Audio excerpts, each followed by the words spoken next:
الحمد لله رب العالمين والعاقبة للمتقين والصلاة والسلام على سيد الأنبياء والمرسلين وعلى آله وأصحابه أجمعين. أما بعد، أعوذ بالله من الشيطان الرجيم. بسم الله الرحمن الرحيم. ذلك الكتاب لا ريب فيه. صدق اللہ العظیم وصدق رسولہ النبی الکریم. ان اللہ وملائکتہ یصلون علی النبی یا ایہا الذین آمنوا صلوا علیہ وسلموا تسلیما. الصلاۃ والسلام علیک یا سیدی یا رسول اللہ وعلى آلك وأصحابك يا سيدي يا حبيب الله. اللهم صل على سيدنا ومولانا محمد معدن الجود والکرم وآلہ وصحبہ وبارک وسلم. تمام تعریفیں حمد و ثنا اللہ تعالیٰ جل مجدہ الکریم کے لیے، اور ہر قسم کے درود و سلام نبی رحمت صلی اللہ تعالیٰ علیہ وسلم کی ذات والا صفات کے لیے حمد و صلات کے بعد. عزیز دوستو، قرآن مجید کی دو قسم کی ترتیبیں ہیں.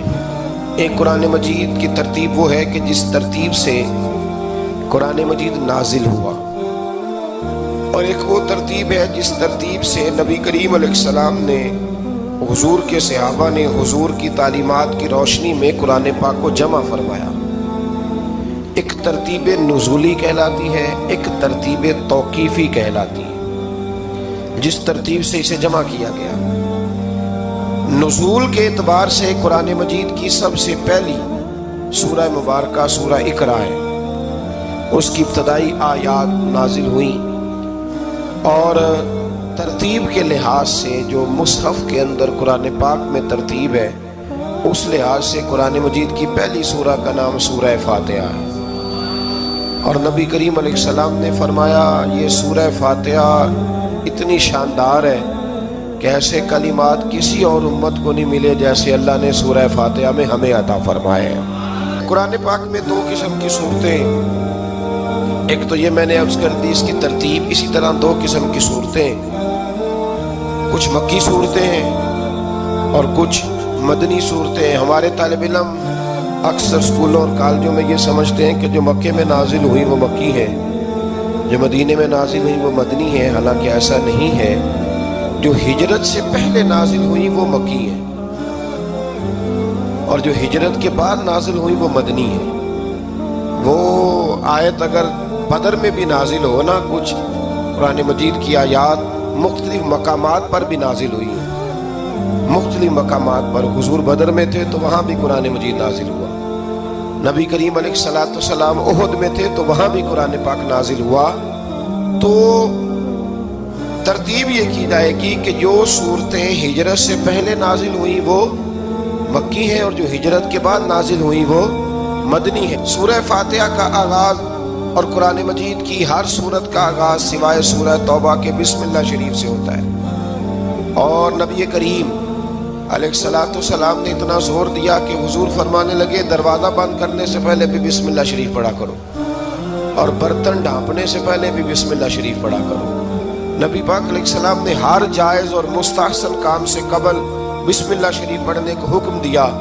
بسم اللہ کے مفاہیم کیا ہیں؟ فرمایا بسم اللہ الرحمن الرحیم، اللہ کے نام سے شروع جو بڑا ہی مہربان نہایت رحم کرنے والا ہے. باقی ترجمہ کرنے والوں نے کہا کہ شروع اللہ کے نام سے، تو اعلیٰ حضرت فرمانے لگے کہ پھر تو شروع سے ہو گیا، پھر تو شروع سے ہو گیا. تو حضور پھر کیا ترجمہ کریں؟ فرمانے لگے یہ ترجمہ نہ کرو کہ شروع اللہ کے نام سے، بلکہ ترجمہ یہ کرو کہ اللہ کے نام سے شروع. یہ دیکھیں نا، سوچ ہے نا بزرگوں کی، اللہ کے نام سے، تاکہ واقعی اللہ کے نام سے شروع ہو. پھر ارشاد فرمایا الحمدللہ رب العالمین، تمام تعریفیں اللہ کے لیے جو تمام جہانوں کو پالنے والا ہے. جب انسان کو تھوڑا سا ترجمہ آتا ہو نا، اس کی تھوڑی توجہ ہو، اسے نماز پڑھنے کا بھی بڑا ہی مزہ آتا ہے. نبی کریم علیہ السلام فرماتے ہیں، رب فرماتا ہے یہ سورہ فاتحہ میرے اور میرے بندے کے درمیان آدھی آدھی ہے، आधी मेरी है आधी मेरे बंदे की है। जब वो कहता है ना मालिक यौमिद्दीन, तो यहाँ तक वो मेरी तारीफ करता है। इय्याका नअबुदु व इय्याका नस्तईन तक पहुँचता है तो अब मेरा और उसका आधा आधा काम शुरू हो जाता है। फिर आगे मेरा बंदा जब मुझसे दुआ मांगता है तो ये उसके अल्फाज हैं जो मैं अपने फजल से कबूल फरमाया करता हूँ। तो इरशाद फरमाया तमाम तारीफ़ें अल्लाह के लिए जो तमाम जहानों का पालने वाला है। अर्रहमान अर्रहीम, बड़ा ही मेहरबान है निहायत। ये रहमान मुबालगे का सीगा है, यानी इतना रहम करने वाला कि जितना कोई और रहम न कर सके, इसलिए अल्लाह ही रहमान हो सकता है, बंदा कोई रहमान नहीं हो सकता। बंदे को रहीम कहा जा सकता है, नबी पाक रहीम है लेकिन रहमान नहीं है, इसलिए किसी भी इंसान का नाम रहमान नहीं हो सकता। किसी दुकान पर बाज़ों का लोग नाम रख लेते हैं रहमान बुक डिपो, तो ये दुरुस्त नहीं है। बंदे का नाम रहमान नहीं हो सकता, अब्दुर रहमान, इसलिए कि ये लफ्ज़ रहमान खुदा के अलावा किसी और के लिए बोलना दुरुस्त नहीं है। फिर इरशाद फरमाया मालिक यौमिद्दीन, अल्लाह मालिक है क़यामत के दिन का। तो या अल्लाह आज के दिन का मालिक भी तो तू ही है। आज जो यकम रमज़ान मुबारक है तो इस दिन का मालिक भी अल्लाह ही है। तो ये जो ख़ास कर कहा मालिक यौमिद्दीन, इसका माना यह है कि यहाँ कुछ लोग आर्जी तौर भी तो बार चीज़ों के मालिक है ना, ये ज़मीन मेरी है, ये घड़ी मेरी है, ये घर मेरा है, ये बच्चे मेरे हैं, आर्जी तौर पर भी तो लोग मालिक हैं। लेकिन क़यामत के दिन आर्जी तौर पर भी कोई मालिक नहीं होगा। क़यामत में सारी बादशाही फ़कत मेरे अल्लाह की होगी। बल्कि रब करीम फरमाएगा कहाँ हैं वो लोग जो दुनिया में बादशाह बना करते थे, किधर? बड़े बड़े कज कुला जो कहते थे कि हम उठते हैं तो लोग उठते हैं, बैठते हैं तो दुनिया बैठ जाती, वो कहाँ है? जब कोई नहीं बोलेगा तो रब फरमाएगा लिल्लाहिल वाहिदिल कहार, आज एक रब वाहिद और कहार की हुक्मरानी है। फिर इरशाद फरमाया इय्याका नअबुदु व इय्याका नस्तईन, बेशक हम तेरी ही इबादत करते हैं और तुझी से मदद चाहते हैं। इबादत भी अल्लाह की है और मदद भी, ये जो बंदों के जरिए बाज़-औक़ात मदद होती है तो ये मदद भी अल्लाह की है, ये मदद भी अल्लाह की है। ये किसी बंदे ने माइक बनाया है जिसकी मदद से आप तक आवाज़ जा रही है, तो उसको अकल किसने दी थी बनाने की?